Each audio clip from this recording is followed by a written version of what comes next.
హైదరాబాద్లోని ఫిలింనగర్ ప్రెస్ క్లబ్లో Lions Club region 1 meet జరిగింది. రీజన్ చైర్పర్సన్ వైలువేలు శ్రీనివాస్ ఆధ్వర్యంలో ఈ కార్యక్రమం నిర్వహించారు. ముఖ్య అతిథిగా Lions Prem Kumar, district governor of Lions International and multiple council chairperson Kondaveeti Jyothirmayi విశిష్ట అతిథిగా హాజరయ్యారు. బెస్ట్ ఆఫ్ ఆన్సర్గా Lions International district T20 first vice president governor Mahendra Kumar, second vice district governor Suresh పాల్గొన్నారు. రీజియన్లో ఉన్న 13 మంది క్లబ్ మెంబర్స్ చేసిన సేవా కార్యక్రమాలు ఫొటోస్తో బ్యానర్ ప్రదర్శించారు. జోన్ చైర్పర్సన్ లయన్స్ శ్రీనివాసరావు ఎన్నో సేవా కార్యక్రమాలు చేస్తూ విద్యార్థులకు స్కూల్ డ్రెస్సులు, బ్యాగ్స్, బుక్స్ ఇస్తున్నారు. ఇక మోకిలా ప్రాంతంలో అంబులెన్స్ సౌకర్యం కల్పించారు. గ్రామంలో మంచినీటి వసతులు కల్పిస్తున్నారు. ఈ గ్రామంలో ఏ అవసరం వచ్చినా ముందుండి సాయం చేస్తున్నారు. ఇక ఆయనకు అవార్డులు అందించారు. గోపాలకృష్ణ లయన్స్ క్లబ్ నవభారత్ ట్రెజరర్గా, వైస్ ప్రెసిడెంట్గా, జోనల్ చైర్పర్సన్గా సేవలందించారు. ఆయన్ను అవార్డులతో సత్కరించారు.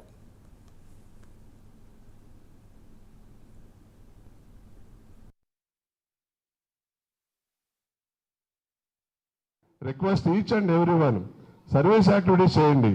సర్వీస్ యాక్టివిటీస్ చేయలేకపోతే చేసే వాళ్ళకి కనీసం కోఆపరేట్ చేయండి.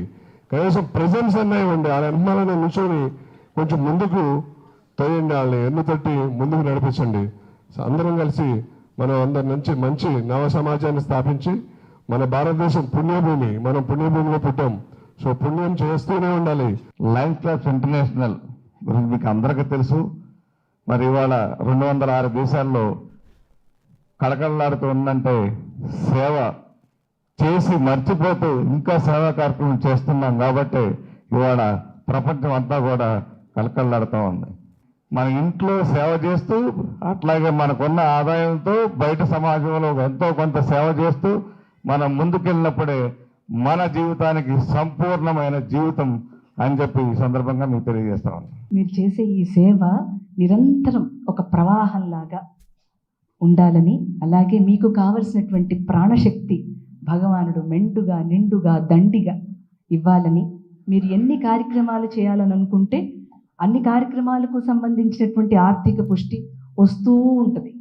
బికాస్ లక్ష్మీ అమ్మని, షీఈస్ ద క్రియేటివ్ ఎబిలిటీ.